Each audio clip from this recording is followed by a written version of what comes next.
ने press conference की जिसके बेटे की मौत एक दर्दनाक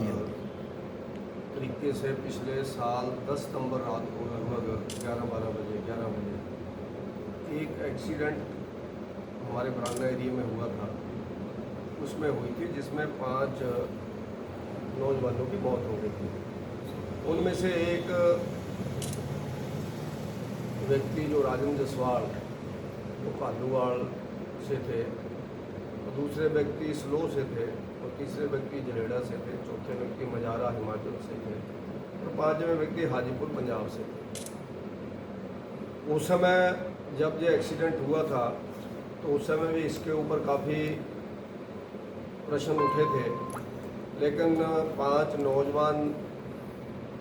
बच्चे चले गए थे, परिवार उजड़ गए थे, तो उस समय कोई बहुत बड़ी सदमे के कारण कोई ऐसी बातें बाहर निकल के नहीं आई। लेकिन उसके बाद बीच में कई बातें बाद में आई, लेकिन हमें लग रहा था कि उसकी पूरी इंक्वायरी पुलिस ने की है और पुलिस की इंक्वायरी ठीक आएगी। लेकिन पिछले कल राजेंद्र जसवाल के पिता कुलदीप जसवाल जी ने एक प्रेस कॉन्फ्रेंस की है जिसके ऊपर उन्होंने कुछ तथ्यों के ऊपर प्रश्नवाचक चिन्ह खड़ा किया है। उनका ये कहना है कि जो उनका बेटा है वो चंडीगढ़ में रहता था,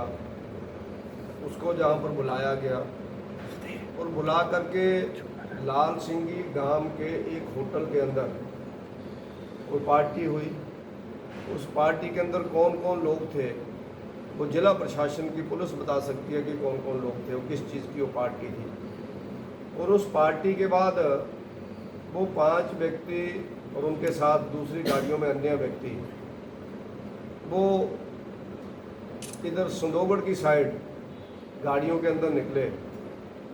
लेकिन उसमें से डीसी चौक के ऊपर एक व्यक्ति गाड़ी से उतर गया, और जिस गाड़ी का एक्सीडेंट हुआ उस गाड़ी के अंदर एक व्यक्ति उतर करके बैठा और एक व्यक्ति उतरा, और उसके बाद लगभग 2 किलोमीटर बाद बराना में जाकर के गाड़ी का एक्सीडेंट हो गया। और उस एक्सीडेंट में बहुत दर्दनाक वो एक्सीडेंट था जिसमें 5 नौजवान की मौत हो गई। और उसके बाद इस सारी घटना की इंक्वायरी क्या हुई, कैसा हुआ, वो पुलिस के ध्यान में होगा। लेकिन उनका कहना ये है, जो पिछले कल उन्होंने बोला है, कि वो होटल किसका है, उसके अंदर पार्टी किस चीज़ की थी, और फिर एक पंजाब का व्यक्ति, एक मजारा का व्यक्ति, 2 कालूवाड़ स्लो के व्यक्ति, एक चिलेड़ा का व्यक्ति, ये कम्बिनेशन कैसे बना, और जो पीछे गाड़ियों के अंदर व्यक्ति थे वो कौन थे जो उनके पीछे चल रहे थे, और फिर डीसी चौक के ऊपर किस व्यक्ति ने गाड़ी को अपनी गाड़ी चेंज की, जो यानी एक्सीडेंट वाली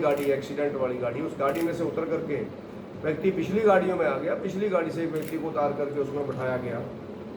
और उसके बाद वो एक्सीडेंट हो जाती है गाड़ी। उसके ऊपर उन्होंने प्रश्नवाचक चिन्ह लगाया है, और उन्होंने कहा है कि ये एक साजिश के अंतर्गत ये सारी चीज़ें हुई हैं। और दूसरा उनका कहना यह है कि इस सारी चीज़ के बीच में जो व्यक्ति उतरा वो संतोषगढ़ एरिया से या ऊना जिला से या ऊना एरिया से एक खनन माफिया के सरगना के रूप में लंबे समय से काम करते हैं, और उन लोगों ने ही उनको बुलाया, उन लोगों ने ही पार्टी की, और उसके बाद बीच में एक्सीडेंट हुआ। तो उसके नाते हमारा भी मानना यह है, हमारे इस प्लेन एरिया में मुझे लगता है आप कई दशकों का रिकॉर्ड भी उठा करके देखेंगे, वो गाड़ी पहाड़ी से नीचे भी गई होगी तो भी शायद सबकी मौत नहीं हुई होगी। लेकिन 5 व्यक्ति एक प्लेन सड़क के ऊपर जा कर के उनका एक्सीडेंट हो जाता है, और 5 नौजवान बच्चे हैं, और 5 की मौत मौके के ऊपर ही हो जाती है, और 5 की मौत मौके के ऊपर हो जाती है, और उसके बाद इसकी कोई इंक्वायरी नहीं की जाती है कि वो व्यक्ति कौन था। अगर पुलिस को पता तो उसको उजागर करना चाहिए कि वो व्यक्ति कौन है, या उनकी इंक्वायरी में आया, या जो लोग उस समय उनके साथ थे उस होटल के अंदर, क्या उनकी हम लोगों ने लोकेशन देखी कि वो कौन लोग थे। उस लोकेशन के बाद आगे एक्सीडेंट हुआ,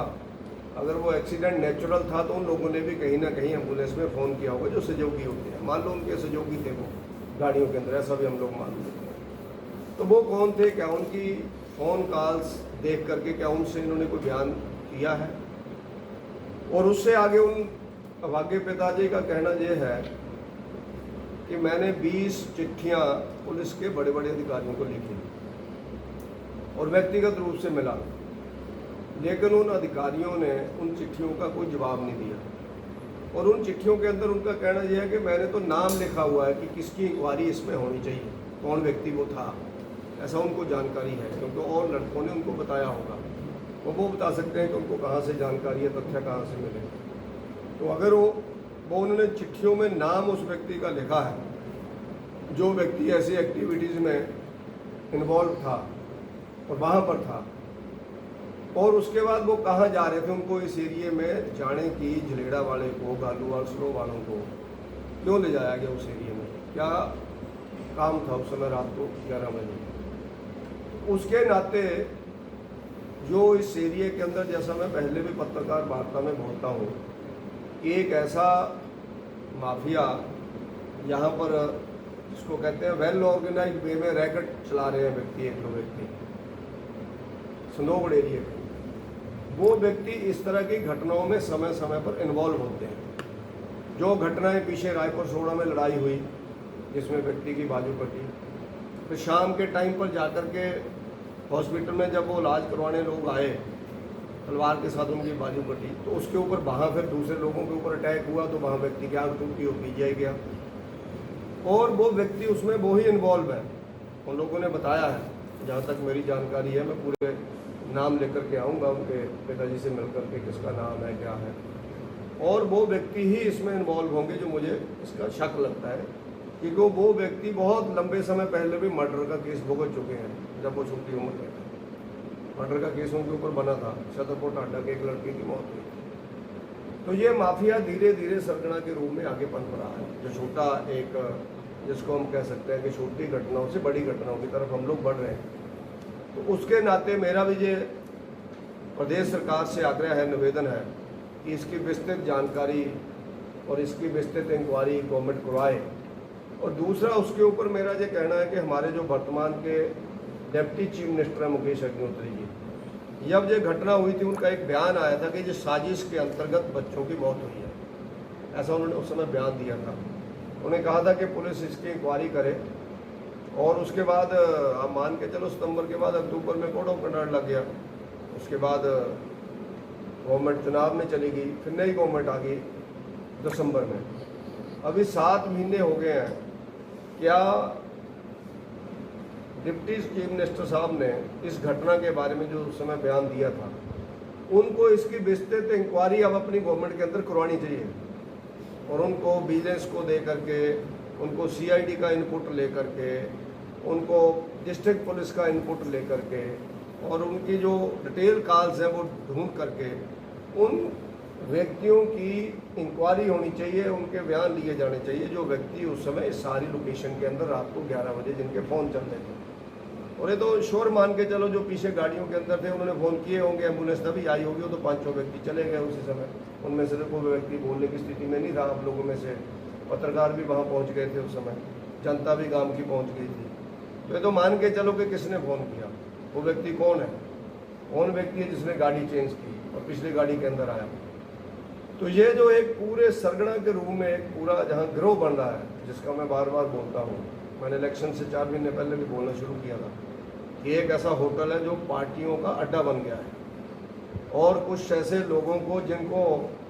असामाजिक तत्व के रूप में हम लोग मान सकते हैं, उनकी 6 महीने पहले पार्टियाँ शुरू हो गई थी वहाँ पर, और पार्टियाँ शुरू होकर के उस एरिए को ऐसा एक काम करना शुरू किया था। और उसी के साथ जुड़ती हुई ये घटना के 5 परिवारों के नौजवान बच्चे चले गए और उनके परिवार उजड़ गए। ये राजन जसवाल तो बसरेड़ा के अंदर शादी हुई है, अकेला ही बेटा है, और बिल्कुल 2.5 साल शादी को हुए थे। मैं हाजीपुर के लड़के के घर भी गया था, मजारा के घर भी गया था, तो मैंने देखा बिल्कुल यंग बच्चे थे, नौजवान बच्चे थे। और इस तरह की घटना के पीछे क्या साजिश है या नहीं है, जो गवर्नमेंट को क्लियर करना चाहिए। और सबसे बड़ा इसमें प्रश्नवाचक चिन्ह खड़ा होता है कि उस समय के विपक्ष के नेता ने इस चीज़ के ऊपर उंगली उठाई थी, और आज उनकी गवर्नमेंट और वो डिप्टी चीफ मिनिस्टर हैं, उनको भी जनता को और समाज को जवाब देना चाहिए कि उनकी गवर्नमेंट ने इसके बारे में क्या इंक्वायरी की, उसकी क्या रिपोर्ट है। इस रिपोर्ट के बारे में जहां और भी स्थान होगा, इस घटना के बारे में मैं अन्य स्थान के ऊपर भी मुद्दा उठाऊंगा। जरूरत पड़ी तो विधानसभा के अंदर भी इस मुद्दे को हम लोग उठाएंगे और वहाँ पर भी पूरी जानकारी लेंगे, क्योंकि जैसा मैंने पहले बोला है कि कुछ हमारे लॉ एंड ऑर्डर की जो स्थिति बिगड़ती जा रही है, उसके अंदर कुछ ना कुछ जो अधिकारी लोग हैं वो बिल्कुल ढलाई रूप में काम कर रहे हैं, बिल्कुल ढलाई का काम चला हुआ है। उसके कारण कोई ऐसी एक्टिविटी नहीं हो रही है और बड़े अलग अलग तरह के लोग इस एरिया के अंदर काम करना शुरू कर गए हैं, अलग अलग तरह के लोग। तो उसके नाते मेरा प्रदेश गवर्नमेंट से निवेदन रहेगा, माननीय मुख्यमंत्री जी को भी मैं पूरा इसकी डिटेल लेकर के दूंगा, क्योंकि हम भी पहले इस घटना की मौत के बाद चुप थे कि हमने नेचुरल डेथ इसको मान करके, और उसके बाद गवर्नमेंट इंक्वायरी करेगी, पुलिस कर रही होगी, ऐसा हमने मान करके किया था। लेकिन जब कल पिताजी का उनके बयान आया है तो हमें भी लगा है, पार्टी को भी लगता है कि इसमें कहीं ना कहीं कुछ ना कोई लोग इन्वॉल्व हो सकते हैं। और अगर इस लेवल की इन्वॉल्वमेंट हमारे एरिया में होनी शुरू हो गई है तो हम लोग कल्पना कर सकते हैं कि कौन व्यक्ति जहाँ पर सेफ है, क्या सेफ्टी लोगों की है क्या, और किस तरह की घटनाएं होनी शुरू हो गई हैं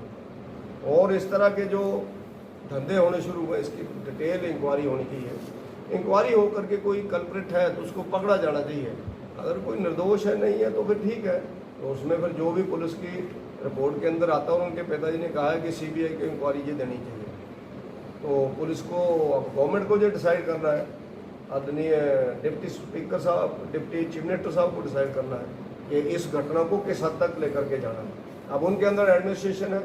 वो प्रदेश के सेकंड मुखिया है और सेकंड मुखिया के नाते उनकी कंस्टिट्यूंसी के 2 व्यक्तियों की मौत हुई है और हमारी एक कंस्टिट्यूंसी की मौत हुई है, और जलेड़ा के अंदर नौजवान बच्चा चला गया और हाजीपुर का बच्चा चला गया। तो ऐसे लोग